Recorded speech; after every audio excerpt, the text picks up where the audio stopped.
Es un tema sumamente polémico y que conoce y que ha transitado con muchísima frecuencia, que es todo lo que ha ocurrido con el tema de Israel y el buque, la Flotilla de la Libertad. Con mucho gusto. Me tomo de las palabras finales de Nelson, en el sentido de que lo que hace un periodista, primero que nada, es responder a las preguntas básicas que se nos enseña cuando iniciamos la profesión, los primeros palotes. ¿Qué pasó? ¿Dónde? ¿Quiénes? ¿Cómo? ¿Cuándo? Porque usted no tiene la obligación de conocer, está casi seguramente harto de años y años de cables e información sobre guerras, batallas, actos de terrorismo. En algún punto uno llega a una situación de confusión, pero ¿quiénes son los jugadores de esta pelea? El 31 de mayo de este año, hace apenas 8 o 9 días, en horas de la madrugada, avanzaba hacia las costas de Gaza, en la franja de Gaza, territorio palestino actualmente, una pequeña flotilla de 6 embarcaciones. En total iban a bordo de ellas 800 personas. Fue denominada la Flotilla de la Libertad y decían traer ayuda humanitaria. ¿A dónde? A Gaza. Me va a acompañar el director con las primeras imágenes para que nos situemos exactamente en el territorio del que estamos hablando. Esta es la franja de Gaza. Usted la mira y dice, bueno, es un país. Son 460 kilómetros cuadrados. Lo que está en azul es el Mediterráneo.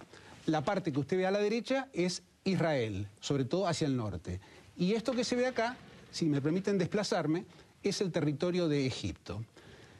La playa de Gaza tiene 40 kilómetros de extensión.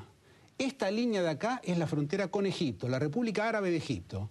Y esta frontera con la línea cortada es la frontera con Israel, que mide 51 kilómetros. Esto es importante tomarlo en cuenta porque se ha hablado de una de las grandes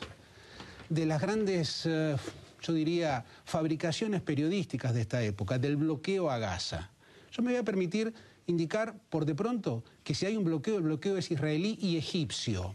Yo no noto que haya manifestaciones de los grupos de izquierda y pro-palestinos en las embajadas de Egipto. Egipto mantiene cerrada la frontera hasta el mismo momento que estalla este problema. En segundo lugar, se habla de bloqueo. ¿Estamos seguros que es un bloqueo? Es cierto, las tropas israelíes no permiten el ingreso de cualquier mercadería, pero 100 a 120 camiones por día cruzan la frontera del Estado judío a la Franja de Gaza. Ahora, ¿qué es la Franja de Gaza? La Franja de Gaza estuvo ocupada por Egipto con un gobernador militar desde 1948 a 1967, la Guerra de los 6 días. En aquel momento Gaza es ocupada por Israel. Israel se retira de la Franja de Gaza de manera unilateral en el año 2005 y al retirarse levanta 21 asentamientos judíos, demuele las casas de los colonos y se marcha a territorio israelí.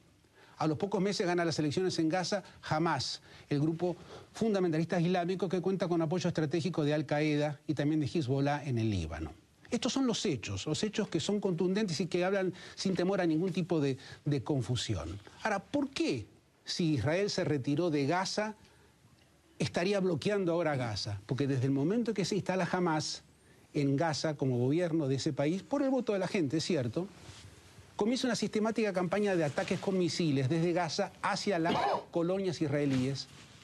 Se habla de casi 4.000 misiles de fabricación casera, es cierto, bastante primitivos, pero misiles al fin, y de permanentes actos de sabotaje y de terrorismo. El secuestro del soldado Gilad Shalit es el caso paradigmático de lo que es la voluntad de Hamas de no pactar con un Israel al que no reconoce. Hamas no reconoce la necesidad o el derecho de un Estado judío. Así las cosas. Al cabo de una serie importante de advertencias, Israel vuelve a entrar en Gaza para poner fin a esa vasta red de casamatas y de búnkers desde donde se disparaba y desde donde se hacían túneles para infiltrarse en Israel. ¿Por qué lo hacían si Israel se había retirado de Gaza? Estoy hablando exactamente de lo que es la frontera común con Egipto. La pregunta que uno se hace es, ¿por qué razón Egipto mantiene bloqueado a Gaza? Egipto no es Israel, no es un Estado judío, es un Estado islámico, con un régimen que está en el poder hace ya más de 3 décadas, porque ellos saben que a través de la frontera, lo han comprobado, de la frontera con Egipto, se infiltraban combatientes palestinos y se transportaban elementos para el terrorismo. El bloqueo, en definitiva, como bien lo dice en una nota muy valiente Bernard-Henri Lévy esta mañana en El País de Madrid, el bloqueo, en definitiva, si existe, es un bloqueo que han mantenido justamente 2 países, Israel y un país árabe, y que por otro lado es un bloqueo de armas y de elementos estratégicos, no de alimentos ni de sanidad. En definitiva, ¿Israel ha cometido un error? Yo pienso que sí, que ha sido una estupidez y una ingenuidad, lo pienso y estoy convencido de eso, la manera como fue abordado este barco. Fue uno de los 6. Los otros 5 fueron al puerto de Ashdod en Israel y no hubo ningún problema con ellos, como el último, el Raquel Corrie, que también fue abordado tranquilamente y se descargó la mercadería que sigue rumbo a Gaza, si es que no la para la gente de Hamás. Muchas confusiones, muchas tergiversaciones, mucha desinformación. Y un detalle final. Turquía habla del terrorismo de Estado israelí. Un país que se niega a reconocer el genocidio del pueblo armenio. Un país que mantiene hostilidades contra la minoría kurda. ¿Tiene acaso Turquía estatura moral para hablar de terror de Estado cuando ellos mismos no han hecho las cuentas con su propio genocidio, con su propio holocausto, el del pueblo armenio? Para pensar y para debatir, pero no confundirse con la cháchara ideológica y con los interesados de turno. Y hay que decirlo también, la visión que se ha dado en los medios argentinos, sobre todo Radio Nacional y Canal 7 de este conflicto, es vergonzosa, es absolutamente unilateral. Con la firma de Pepe Eliashev, no se va